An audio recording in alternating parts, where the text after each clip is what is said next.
وزیر اطلاعات پنجاب عظمہ بخاری نے دعویٰ کیا ہے کہ خیبر پختونخوا نے بھی بانی پی ٹی آئی کی انتشار اور جلاؤ گھراؤ کی سیاست کو مسترد کر دیا۔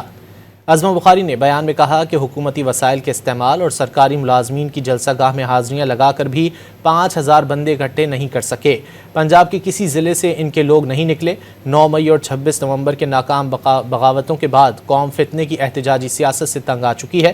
خیبر پختونخوا کے نوجوانوں نے بھی دیکھ لیا پنجاب کے نوجوانوں کو الیکٹرک بائکس اسکالرشپ مل رہی ہیں تو ہمیں بھی ملنی چاہیے۔ وزیر اطلاعات پنجاب عظمہ بخاری نے دعویٰ کیا ہے کہ خیبر پختونخوا نے بھی بانی پی ٹی آئی کی انتشار اور جلاؤ گھراؤ کی سیاست کو مسترد کر دیا۔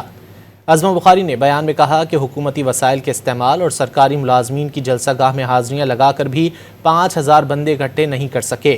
پنجاب کے کسی ضلع سے ان کے لوگ نہیں نکلے۔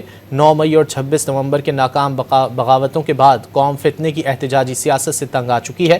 خیبر پختونخوا کے نوجوانوں نے بھی دیکھ لیا پنجاب کے نوجوانوں کو الیکٹرک بائکس اسکالرشپ مل رہی ہیں تو ہمیں بھی ملنی چاہیے۔